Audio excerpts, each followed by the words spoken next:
All right, thank you very much, Dret and Kalaris. And boys here over at the desk, why is Illidan considered to be so strong? Why is he ban worthy? Well, I don't know. I don't agree with that choice. Okay, you let Dami on Sonya, you let Lockdown on Falstad, and everyone's saying, I don't know, Wolf, I don't know if they're gonna win all these team fights, and people are getting excited, backstage and stuff. Oh, look, they're losing the early game, but that's what Tempest does. Yeah, they got out-rotated. X-Team, really strong rotation to be Sokka, one of the best Sylvanas players in the world.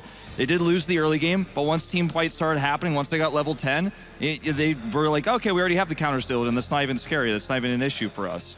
Yeah, definitely. Team Tempest looked like they didn't have an issue with that Illidan pick at all. None of their team members was actually vulnerable to an Illidan dive. But Jehel, why don't you take us through the first replay and you'll see what you got. Yeah, I mean, what we saw was great execution. There we go. There we go. What we saw was great execution by Tempest. I mean, the fact that they let Illidan through was no big deal. But let's talk about one thing in particular. We see Sylvanas trying to make plays, and she dives in. That's the second haunting wave that they use. Now the isolation, there's Lockdown. Barrel rolling out of the way, but he's going to rotate up. Let's go ahead and pause it. In comes the Mighty Gust. That goes ahead and isolates the rest of the team on the left here. And they just happen to have a certain hero named Tassadar. We're going to see Duck go ahead and come on in. And everybody is on the retreat here for X-Team. They're not going to be able to get too far because we're going to see a force wall come in. There it is. And as soon as they do that, they instantly focus fire. Lockdown completely ignores Sylvanas, focuses, gets the kill, helps secure the Punisher. And that is where we saw Tempest excel. That's team fighting. That's Tempest, the Gus, the force walls, Dami always in position. Notice if they're losing a fight, Dami just goes, all right, I got it. He is a force wall in himself. He whirlwinds, he blocks people off, he body blocks, he life steals up, he heals, and then nobody can go for the chase. Just this team is so good at team fighting. Yeah, the rotation's a little bit weak for sure in the early game. I think that's the kind of thing you got to punish when you're looking at X-Team's composition going into game 2. Yeah, I quite like the start here for X-Team, but that first big fight that took place at the top of the map, it was so weird. They used Welling Arrows super early, then didn't take the fight, so it's like, well, you're gonna wait for like one of the longest ultimates to come back, and then you're gonna have to re-engage and then fight again without Welling Arrow. It was a bit weird, that they did so well in the early game, but then from the first big team fight that we saw, that X-Team started falling apart in comparison to Tempest, who's so good at team fighting. It was also a little bit weird to see that Elegant, the team captain of X-Team, of course, missed a lot of his Storm Bolts. It really felt like he wasn't feeling comfortable, like he wasn't on point there. There was a moment towards the end to where the rest of his team was way behind. He dwarf tossed in. It was when that top Punisher was pushing down.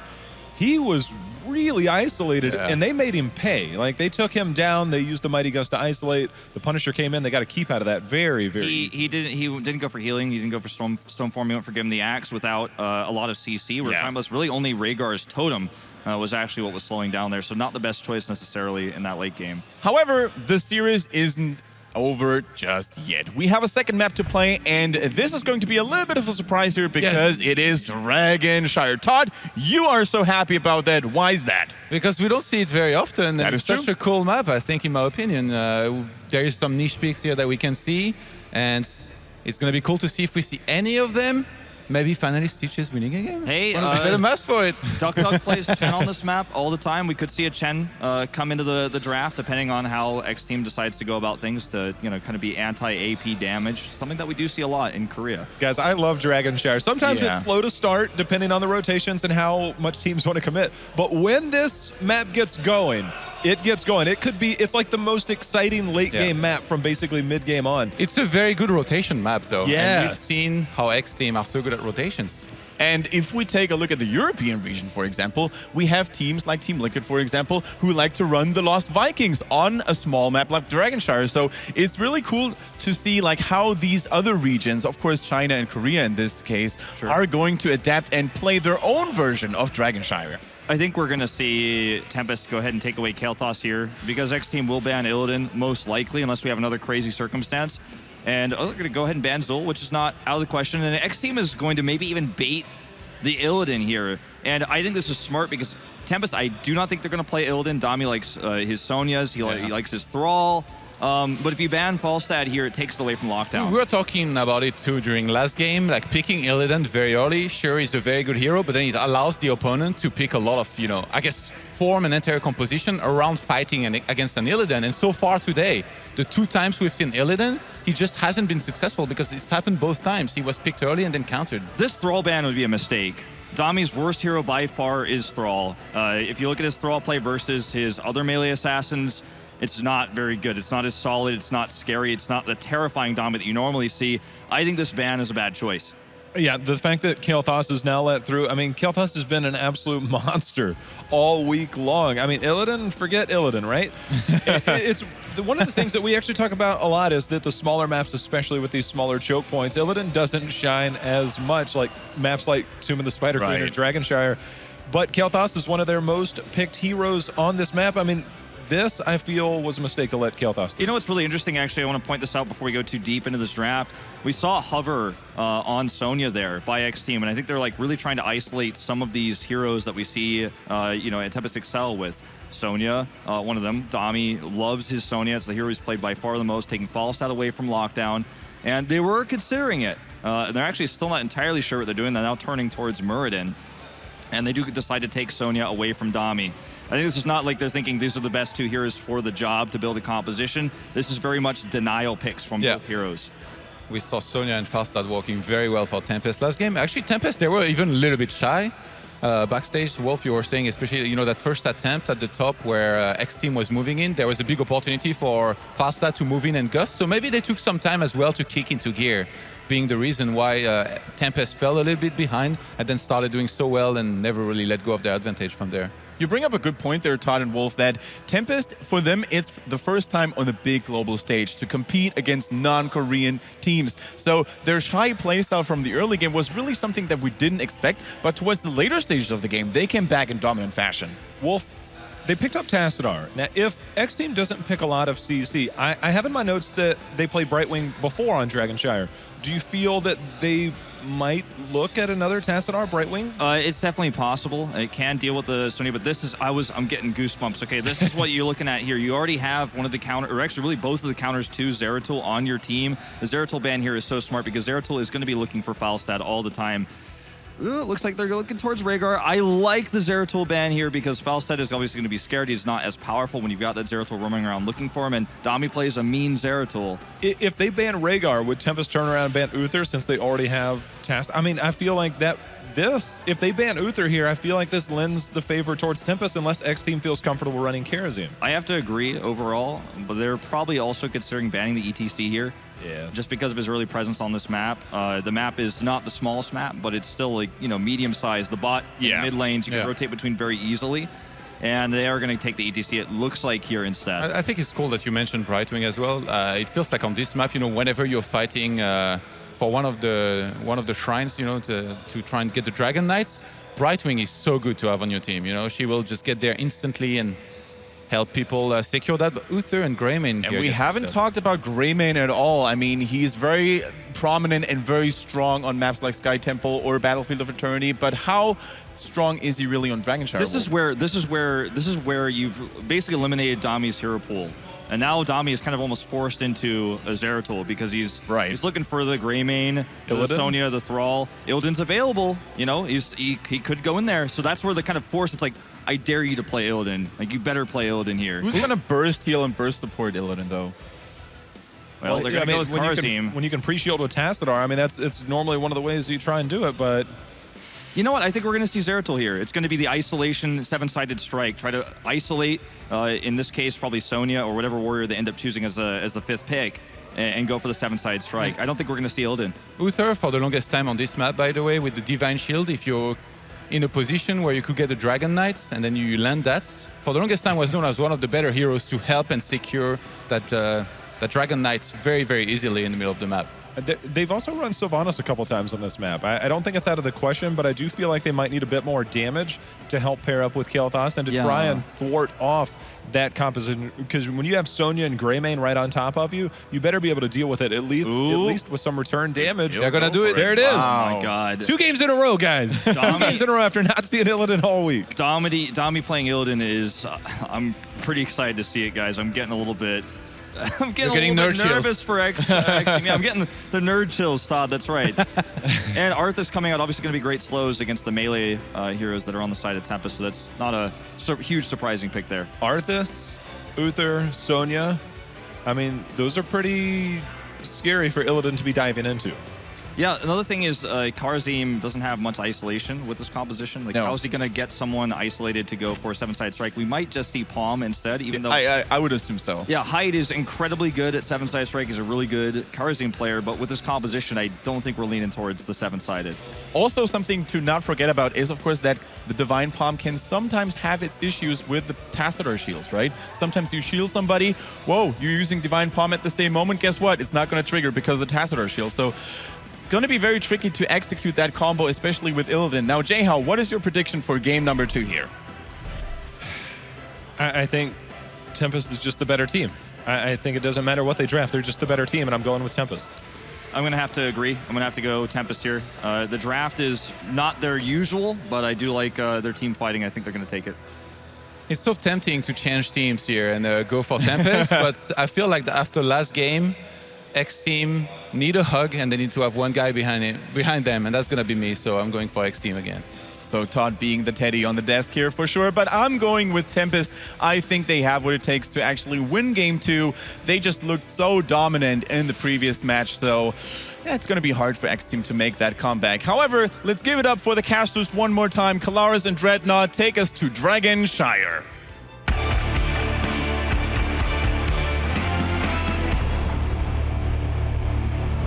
Thank you very much, guys. All right, game number 2 going on to Dragonshire. Illidan last pick here on Dragonshire. What do you make of it, Dread? I mean, obviously it's not one of his stronger maps because of how close it is and having the rotations. If they do manage to get 20, though, having the ability to get the reset on Palm, if that is what we see Tempest go into, it will be very hard to deal with him. Oh, yes, it will. All right, to the left-hand side it is Tempest with Dami playing Illidan and Duk Duk playing Tacitore, Hyde on Karazim, Honchono on Muradin, and finally Lockdown playing Kael'thas. And on the red side, we are going to have X Team, where we're going to have Tao on the Uther, Elegant on the Arthas, Paradise is going to be on the Sonya, Falstad played by Yao Yao, and Misaka on the Greymane.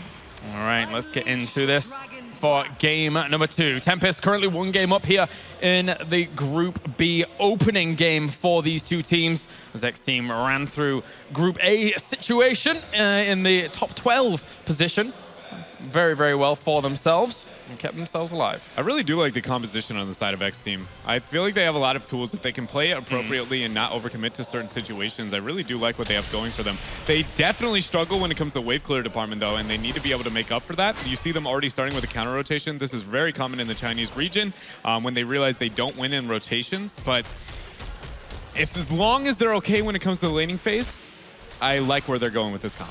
All right, well, looks like Tempest here still been waiting in this bush for a long time. X Team kind of realizes that Honchono will actually go into that bush, take a little bit of damage, the smallest dwarf tossed away in history, and then throws a stop ball out.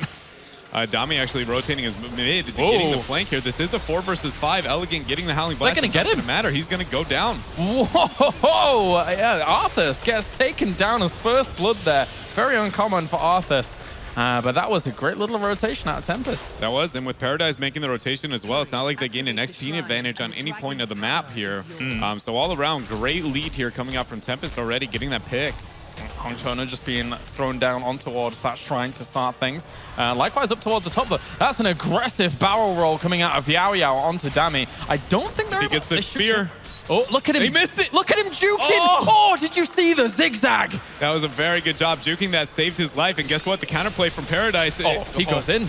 He goes in after tapping well. That is going to be a kill on towards Paradise unless he's careful about this. Tries to whirlwind away. Thankfully, he had a little bit of a wave with him, but Kael'thas comes up. Gravity Lab. That's going to be 1 for 1 as Sonya will end up falling likewise at the same time as Illidan. Yeah, and the stun coming out on the lockdown. He was isolated, but it's not going to matter. Both shrines now picked up for X Team. You see the rotations going into mid. It is 2 versus 2. Keep in mind, Honchono is very low here. Tide is now making the rotation as well. If that Gravity Lapse from lockdown had hit Elegant, he could have died there, but he thankfully just got away from it. I love that Dami was able to zigzag quite like he did, knowing that, well, or assuming that many auto attacks wouldn't have been able to kill him off. It was only the spear that was going to be able to finish him. Yeah, now Elegant is going to get the channel on the mid. Nobody's collapsed, and rather you see Yao Yao making the rotation as well. This is not going to be a DK because they will be captured on top and bottom. Now both shrines going to the side of Tempest instead. That was such a commitment for X Team. Yeah. 5 men mid to try and secure that. I mean, I've never heard that coming out from X Team. A 5-man rotation? Oh, whoa. Thanks, Dread, for that lovely sarcasm. It's like I'm back in Britain. All right, well, Dami's going to move away up from the top. And at least they've secured themselves a good spot here. No EXP lead on the side of either team here. X team still committing towards that midpoint. I want to say one thing that does matter when you look at the rotations. Actually, Lockdown might get caught out here. No Howling Blast is going to be attempted. He got 2 there in the end as he finally came out, but that's still... Oh, looks like a kill does go down there. Dami is able to pick up Greymane, and that means no Dragon Knight for you, X-Team. Yeah, and again, what I was going to be touching up on, though, is essentially with the wave clear that exists on the side of Tempest, X-Team has done a decent amount of job at like mitigating their losses. When you have such a dominant team like Tempest and they have the absurd wave clear that they do, usually you struggle on maps like Dragonshire and Tomb of the Spider Queen. So they've done a decent job so far. They've been overcommitting when it comes to actually capturing the Dragon Knight. Paradise is going to lose this 1v1. The great bait, though, Yao coming in. Yep, Duck is there to try and help, but it's not going to be enough. That 1v1 between Paradise and Illidan could have gone on for a little while, but you know, that fly on in from Falstad, he makes the scales a little bit more uneven there for Duck to kind of weigh against. And now the top shrine will be captured for Tempest. So neither team being able to secure a Dragon Knight quite yet. XP almost going completely even. Structures identical across the board. Both these teams are very, very close. Yes, they are. Very close indeed. Almost identical in terms of experience at the moment. No Dragon Knights taken just yet. An X team poising around this small little brush encampment towards the mid lane, just in case anybody was to rotate down. They may try and sniff out the hard camp. They've gone quite far in there. There is one thing that I want to point out is that Elegant actually went with a Mortal Coil at 7. That is something we don't see too common here. But Honkono, another Howling Blast actually going to miss here. And Honkono might die here. Oh, he's dead. Whoa, he tried to go a very, very interesting way, but it's not going to work out in the end. Duck phase shift away. Dimensional shift even, I should say. And flying down from Falstad on towards Kael Fast. Towards the bot lane. Oh, but not missing that gravity lapse is really going to hurt. Yao turned it on him. Good job there, but now the team's just going to be trading the shrines.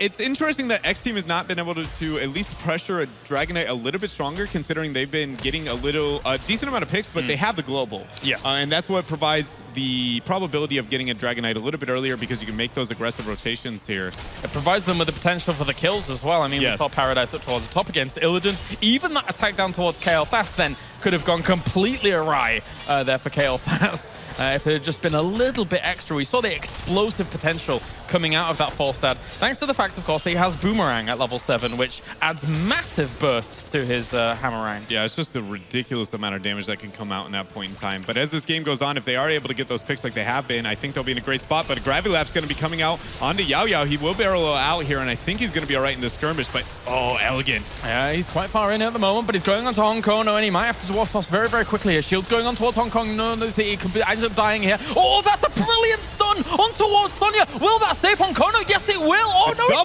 doesn't. They get 2. Kerosene goes down as well. The Stormbot was so good onto Paradise, but it wasn't enough. Yeah, and now they're going to be able to get a lot of pressure on the Dragon Knight with 2 people dead here, closing in on 10 as well. You see Yao actually flying top, not showing himself quite yet. He is going to reveal now, getting damage on Adami, but he's going to be in a bad spot. He doesn't have his W to be able to get away from here. Oh, and that blast. Oh, great stuff here from X Team. 6 kills to 3. Meanwhile, looking good. On bottom, a large amount of harassment.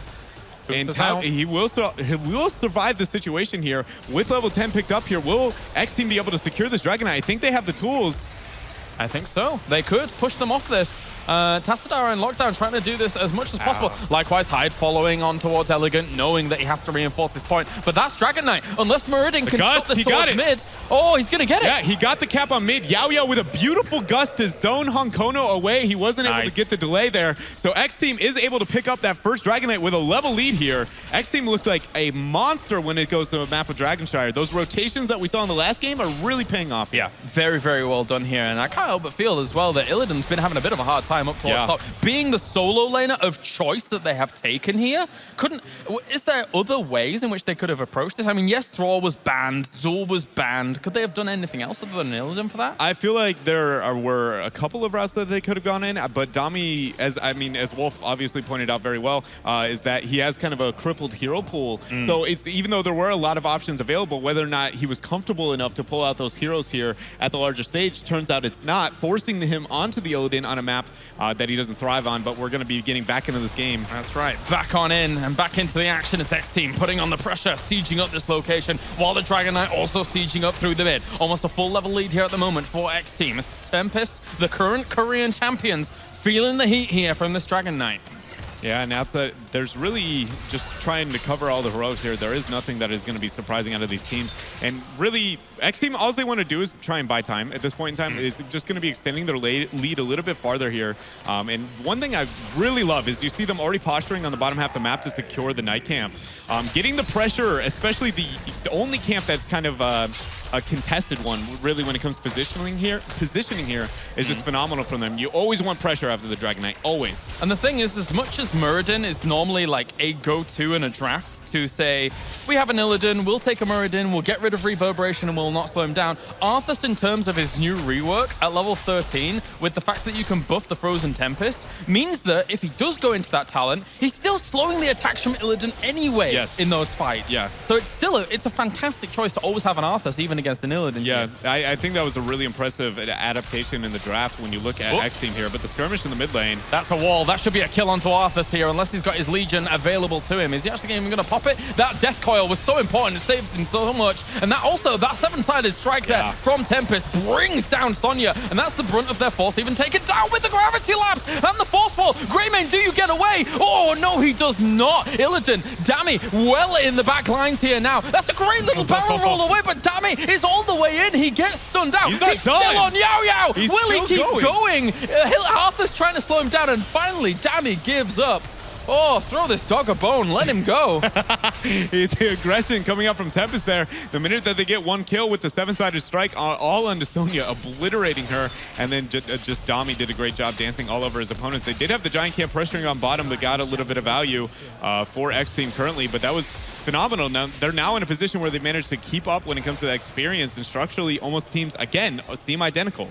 Yeah, that was great. And now that we're at level 13, indeed, Frigid Winds will be the talent being picked up by Arthur. So if the fights are a little bit more condensed against Illidan, he will be slowing down Illidan's attacks throughout this. And that's very, very important to actually try and keep Dammy on a tether, on a leash, make sure he's not going super crazy. Yeah, and I really feel like X Team needs to make sure that they aren't burning their Divine Shield onto Elegant. He needs to find a way to be surviving on his own, while Paradise, on the other hand, can take that D-Shield and be very effective in the team fights, concentrating on killing the Illidan, because she's so good into killing the Illidan. But look at the collapse here from Tempest onto the bottom half of the map. Not everybody is here quite yet. X Team 5-man position once again. Kerosene coming down from the north. Phoenix has already been used here. Elegant putting pressure on towards Lockdown. Likewise, Yao Yao as well. Greymane's going to go in on towards Lockdown. Oh, the shield! Oh, just barely saving him. Dammy's in the thick of things at the back. Has to metamorphosis out of there for the moment. Greymane's going to end up going down. X Team now a little bit kind of sparse in terms of their composition, with Greymane down. Dammy's still doing damage at the front there, or towards the back, against the Divine Shield that we're seeing on towards Sonya. But Paradise, with the seven-sided strike coming out as well, it's absolute chaos in this fight. Everybody is trying to stay together to mitigate the damage from the seven-sided strike. Paradise is just spinning everywhere, somehow barely staying alive, but everybody on X Team is just almost dead. Tao is now going to be able to die, but this was a 2-for-0 trade here for Tempest. Meanwhile, Fawcett rotating the upper half. Tao survived at like 10 health. He's got this. No. Sorry, Uther. Good night. Meanwhile, the cap will happen in mid. No interrupt here on the side of Elegant and X Team. For Tempest to keep their composure and keep the reactions down like that, to then send Hong Kono up towards the middle to get the Dragon Knight, that was great stuff. MVP Duck in that fight. Those Tassadar shields, because even with the damage barely being able to keep this Kel'Thas alive, the minute, I don't know if you saw this, they actually used Eyes in the Dark, got the disengage. Oh, Dammy. So he got the disengage aggressively to try and kill him with an auto attack after that, and another Tassadar shield hit right as that was going to happen, keeping him alive twice. So phenomenal play coming out from him, and now it looks like the tides have slightly turned here. Tempest. Yeah. I mean, regardless of composition, regardless of if it's good for Illidan or not, if the map's good for Illidan or not, Dammy is still making work happen here with this Illidan. And it just comes through raw skill alone. Somebody was punted away here by Hong Kono up towards mid, and he will be popping out soon. But thankfully, he's mirrored in, so he can just jump on away to the rest of his team if needs be, but not even required. They got a lot of work from that, and now this is really where Tempest picks up momentum. Yeah, they've got a lot going for them, especially because they've managed to open up the middle four and the bottom four. So only top is the one left here. here. And those are that's the least valuable lane really in the game. Great gravity laps here. Guess who's going to be going down? Nobody. Oh. The D shield barely keeps him alive, but that is not a cooldown you want to burn. Yeah, the fact that that's burnt for a wall alone, I mean, the Phoenix, yeah, sure, but whatever. That's got like a 10-second cooldown anyway, or at least it feels like it. That's going to be... Oh, Falstad tries to gust away, but was locked down for the most part. Again, no pun intended. As Tempest here, still ramping up the pressure. And I've got to rethink my entire world once again, because it's given the axe at level 16 for Muradin. They're going to go in here. Seven-sided strike. Arthas will end up falling. And X-Team is on the run once again, Dread. Yeah, they're diving all over this fort for the time being. Paradise looking like he's going to be falling down as well. Tao, I believe, needed to suicide at that point just to keep his team alive. They're going to go for it. He's not going to be able to do anything here. The Keep's not going to be dead for some time. With 3 people dead, Falstad does not have Gust for 26 seconds. This Keep is all that will be able to fall for now. They're going to go core if they really want to. This is very risky if they're going to try and do this. Okay, yeah. Looking like Honkono, he was quite low during all of that. Very ambitious if they were going to go. They have the Giants. I mean, weighing it up is difficult with Falstad back that quickly as well. And they will back off for now, but look at the pressure that they continue to put on. This is good by Yao Yao, though. Yeah, they've done, gosh, they've just done such a great job. It seems like the gravity lapses, every time one hits, that target just ends up getting eliminated from this world. Tempest has done a phenomenal job just with that pressure. I think the most impressive thing that they've been able to do, though, is how quickly they open the map. And the minute that they did that, just never relenting the pressure at any point. When Tao doesn't have Divine Shield, they just go. Yes. Because there is no answer for them to be able to deal with the situation. And because it's such a long cooldown now, they just realize just be aggressive. Yeah. They can't deal with that. And in Chinese fashion, you know, you're wanting to use the Divine Shield in almost an aggressive nature normally. You're wanting to have Sonya in the middle of them all, in the thick of things, and then when she's low, have the Divine Shield onto her so she's still doing damage with it. But to use the Divine Shield in a defensive situation when they're running away, when they're trying to save someone, it's bad news bears. It's actually interesting that you bring that up. It shows kind of the difference in mentality when you look at some of the supports just in general. Rhaegar being one that it does very good if you get engaged on, and if you're the one engaging, where Karzim does great when you're the one getting engaged on because he has such a responsive heal. But Uther always wants to be the one like, I'm going in, my team is going in, we're going to capitalize on this D-Shield. And they're going to try and capitalize on towards Honkono here. That's a great Verdant here, Gravity Lapse onto 2 with Sonya being locked down as well as Greymane. Gets a little bit of a heal from Uther and flying forwards here. They don't know Honkono's there. They don't know he's there. And they've ended up securing both of these shrines, but they aren't even going to worry about the Dragon Knight for now, knowing that X-Team, has to stay in the mid lane this entire time. They're going to be worried about 20. They for a while still didn't know he was there. They were just moving around him for a moment, and he will still dwarf toss away. But actually, whoa, Tassadar was in the thick of things there. Thankfully, he has Dimensional Shift. Will already pop his Dimensional Shift with the Dimensional Warp, of course, to try and get away. But X-Team so worried about this. Level 20 is about to hit Dread. Tempest has all the cards in their hand. Yeah, and it's really just because Tempest has been so patient at this time. They aren't worried about capping until they get 20, knowing X-Team has to stay in the middle lane here, Kalaris, but they fight. Forcing out the fight here. Greymane's going to go hard on towards Lockdown. He already had shields. Gust comes out from Yo-Yo to silt away Illidan overall towards the back there. Falstad's going to end up getting blown up, though, by this power. They've got level 20. This is going to be very, very easy for Tempest to get a full cleanup on them. Dog's still alive in the middle of all of this, and Kael'thas will actually die, but I think they're going to trade everybody away for that as Arthas falls as well. That's going to be Uther going down, and with that, they can secure Dragon Knight and go for game. And one thing to really point out when it comes to these team fights on the side of Tempest is every time it seems like these skirmishes are very clumped up and the damage spread across everybody, but you know who seems to survive till the end of the fight? Uther. Every single time they focus everybody but the Uther, knowing that's the only way that they can lose the team fight is if the clone or the ghost comes up and is able to produce the heals that they will end up losing that fight. So they get everybody low, say ignore the Uther, finish them off, and go, okay, this is your time, we'll show you mercy, and just get rid of them. The ghost of Uther stronger than Uther. Just don't kill Uther. Yeah. All you've got to do, and that will be GG. That will be Tempest taking the 2-0 sweep here against X-Team, moving on to the winners match. Yeah, I think that's a result a lot of people expected here, but I feel like X-Team definitely showed signs of improvement since yesterday, where they seemed a bit panicked, or excuse me, 2 days ago, where they seemed a bit panicked in their decision-making. Yeah, they seem in a bit more of their comfort zone. Of course, they were doing well in the early stages of those games, but once Tempest gets towards the mid and late, oh boy, are you in for a rocking, because that was very, very difficult there for X-Team to handle. I feel like as we move later into this tournament that we're going to see heroes like Kael'thas just having no opportunity to make it through. Just with how much he provides. Yeah. I mean, every single team here slowly seems to be valuing him higher and higher, and rightly so. I mean, never mind anything else. For me, personally, when I look at Kael'thas as a hero, Verdant Sphere Gravity Lapse is one of the scariest things ever. If you're able to hit multiple people with a Gravity Lapse because of Verdant Sphere, if 3 people locked out for a second and a bit, like, okay then, okay. Yeah, and when you think about it, the only response is really just going to be a cleanse. Everybody is vulnerable to the amount of damage that he has, and you're like, well, my skill shot that's only a couple of seconds for it to come back up versus your 60-second cleanse. I'm going to say that's a winning trade. Yeah, I am too. That is quite the scary thing to go up against. And Tempest show us in spades why they're currently the Korean champions. We're going to head over to the panel to see what they think about game number 2 here between Tempest and X Team.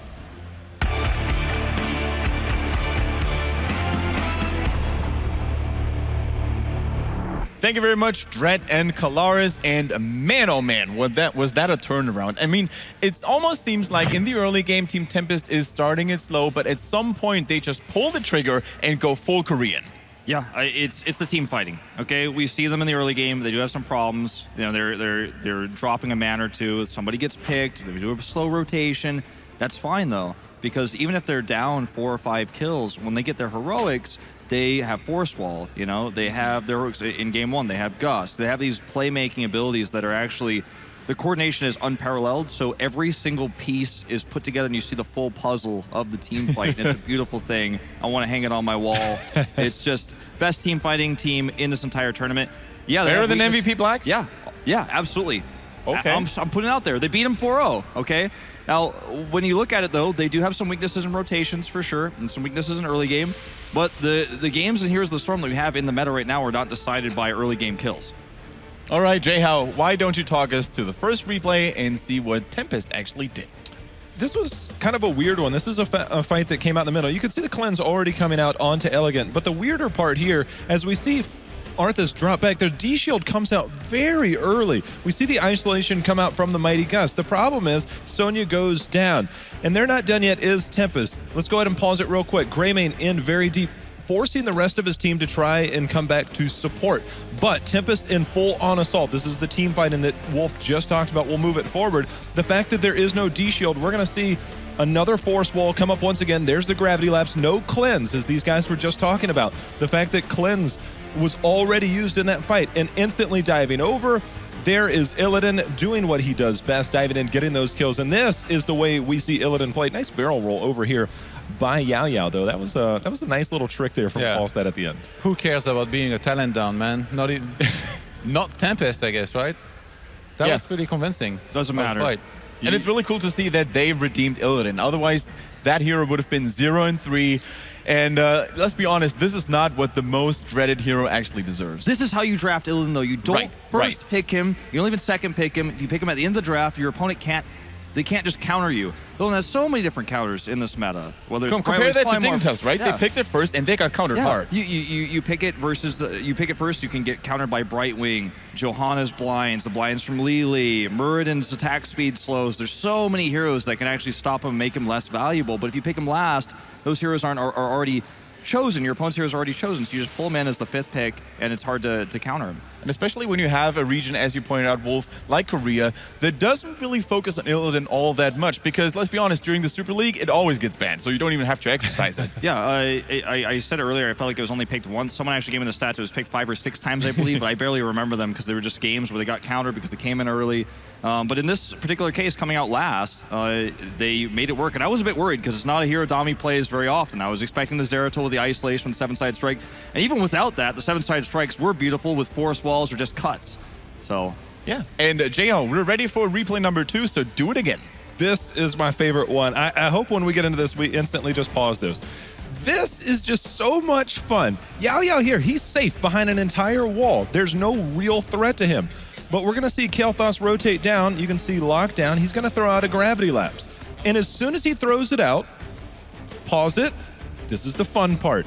He goes up, and when you have a hero like Muradin, he's going to go ahead and jump on over and introduce himself to Falstad. As you can see as this plays forward, he goes over the wall. He doesn't care that they don't have an escape. And you can see the follow-up there. The Flame Strike's going to hit. Mighty Gust too little, too late. And, I mean, that right there, the The Divine Shield was actually used a little bit before that when they got caught Yeah, out that was before that crucial. fight happened, which could have potentially saved Falstad there. But I love the dive over from her, and that was really cool. All right, for now, though, we're being joined by Duck from Team Tempest. And first of all, congratulations on your very convincing victory against X Team. And my first question for Duck would be, like, what's your current opinion on Illidan? I know that Wolf said in Korea he's not that popular. Why did you still end up picking him? 네, 덕덕 선수 일단 승리한 거 축하드리고요.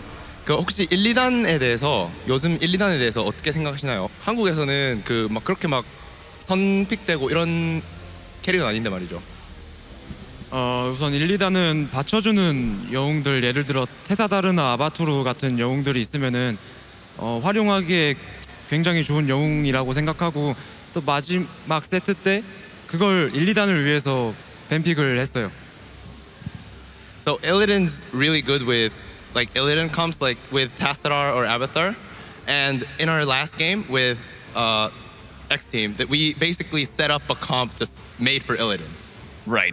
Okay, cool. So in the winners match, you are going to face the European team My Insanity. Have you actually watched them a lot? Have you prepared specifically against them? Or are you just going to do your thing and see what comes out? 그 이제 다음 경기 마인세니티랑 하게 되셨는데요. 마인세니티를 위해서 뭐 특별한 전략 같은 게 있나요? 아니면 그냥 하던 대로 하시나요? 그냥 하던 대로 할 예정이고, 전략 같은 게 있어도 여기서 알려주지 않을 거예요. We're just gonna do our thing, and even if we had a strategy, I wouldn't reveal it on like right here at the analyst desk. Damn, I tried my best, guys. I'm sure that Wolf, though, has more questions for Duck. Sure. My biggest question, and this is going to be more of a controversial one, I want to see how deep he's going to go when I ask him this. In the foreign scene, a lot of people were shocked by the 4-0 over MVP Black, but most people were saying that it was a really off day for MVP Black. They got 0-4 more than you guys won 4-0. What do you think about that best of 7 in particular? Because it's very likely that you will meet MVP Black again in this tournament. 그 슈퍼리그 결승에서 템페스트가 4대0으로 이긴 게 아니라 MVP 블랙이 0대4로 졌다. 그래서 MVP 블랙이 좀 그날따라 컨디션이 안 좋아서 졌다고 생각하시는데, 생각하는 사람들이 많은데, 뭐 그거 MVP 블랙을 다시 상대하는 거에 대해서 어떻게 생각하시나요? 어차피 이번 대회에서 또 만나야 될 수도 있으니까요. 우선 그 말이 어느 정도 사실인 것 같아요. 그날 MVP가 상대적으로 좀 컨디션이 안 좋았다고 저희도 생각했어요. 그래서 또 만나게 되더라도 방심하지 않을 거고 또 이길 겁니다. So when we played against when we lost to MVP Black, yeah, they weren't in their best of conditions, but they weren't their best. But if we were to meet MVP again, we're not gonna just take it easy. We're just gonna crush them again. All right, very big words from Duck from Team Tempest. Thank you very much for joining us here, and good luck for your next match against My Insanity. For now, guys, we're also going to take a look at the updated bracket and see what has changed overall. As we mentioned earlier, the winners match here in Group B in the second group phase is going to be between Team Tempest and My Insanity. So it's Europe versus Korea. Definitely very hyped to see that. Whereas in the losers match, we see Team Dignitas going up against X Team. And given the fact that both teams didn't really show their A game in the first series, this is going to be a particularly interesting one, Todd. Yeah, I think it's going to be really good. And I'm so sad that one of them actually is going to get eliminated. I guess it was unavoidable. Yeah. People have to get eliminated, but it's definitely going to be time here. If any strategy was hidden in their first match, to go at it with everything they've got, because whoever loses here, he's done with the whole tournament. Absolutely. And also something that we have to highlight again, because it's very good news, is, of course, the Heroes free week. So you can level all those lovely heroes up and bring them up to level 5, get that free gold. And of course, you can do that from June the 24th until June the 27th. So definitely good times incoming. Also, of course, we would like to thank our sponsor, The Score Esports. It's a fabulous app. You should check it out on your phones and on your computers. It's definitely all you need in order to stay up to date with everything related to esports. For now, though, stay tuned and we'll be back with more Heroes of the Storm action after a short commercial break.